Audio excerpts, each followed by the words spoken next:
using your size? I think we settled in the first half. You look at the shots that we took. We, 4 for 20 from 3. We knew we had a size advantage. It's something that we really worked on during this break, during this 13-day break. We got the ball where we wanted to in the second half, but we were getting pushed off the block when we didn't have to be pushed off the block. The person who did the best job was Dakari. He caught the ball tight. He caught it with 2 hands and was forceful once he caught the ball. It's something that we're going to have to continue to do. That was a big game for him and his confidence, and it's a big game for our team, having a 7-foot, 265-pound another player in the middle. John, Cal has talked so much about how Alex has practiced, and we've seen little flashes of it. Was tonight the best you've seen him play in a game so far this season? This season? That's how Alex has been practicing. He's played very, very well. His confidence level should be at an all-time high, and I really think that he's seeing that. He's bringing an energy. He's doing the things that he can do. Now, keep doing those things, but he has to expand a couple other things that now he has time to work on those things. With his physical tools, he's playing within his game, and he's able to do a lot of good things. John, the first half, Cal talked about worried about maybe being a little rusty. Do you think you were rusty, lethargic, just didn't play well? Mississippi State played well? I think not lethargic, but I think we were rusty. Having 13 days, even the players were like, we finally get to play a game. It's just the way that the schedule went. But I really do think that we were a little bit rusty. We're in game shape, but we weren't ready for the game when it started. And it took us some time. Really happy Dominique Hawkins comes in and gives us great energy, really got us going. Again, mentioning Dakari and Alex, and, James Young was terrific. John, you guys had 12 assists in the second half. You were pushing the ball up with the pass, you moving the ball well. Is that the kind of stuff you focused on and the stuff you saw the last 10 or 12 days? That's exactly what we worked on. Coach came in with a game plan after the Louisville game from the 29th through today of a checklist of things that we need to get better at, to improve on, to do some things we hadn't even worked on. And I think we accomplished all those goals, but in transition, much better in the second half. So maybe forced turnovers and trying to hit ahead, but we got to play faster. And I think Andrew has been great in practice doing that.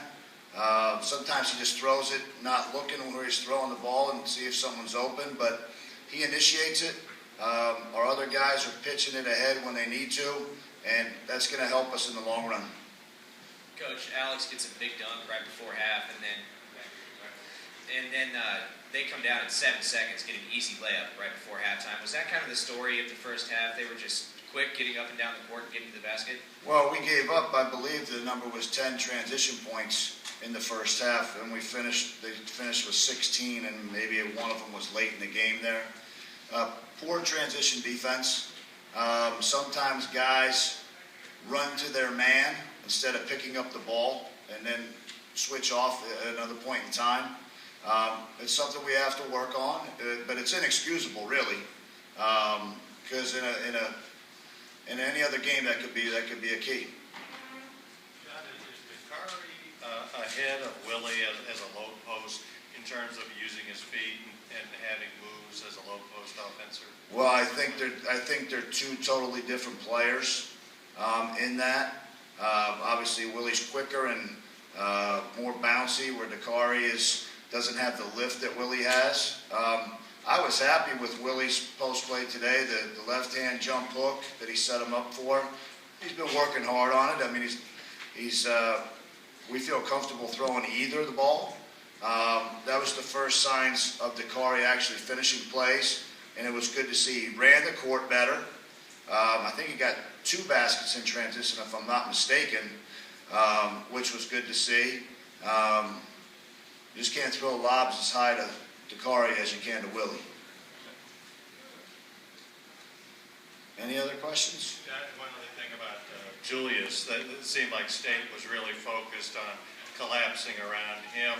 Is there an adjustment you guys would like to see from him in dealing with that going forward?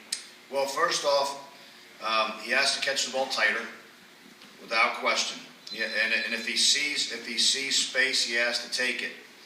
If they're going to send 2 or 3 players at him, he has to sacrifice himself for the betterment of the team. Our players are finally understanding to be in certain spots on the post-ups. The only thing that disappointed us a little bit, especially in the first half, that we just weren't down and ready to receive the ball, to be able to attack. In the second half, we were much better at doing that and taking gaps because, Coach said during this layoff is that when you don't have the ball, that's when you need to look to score. And it is really true.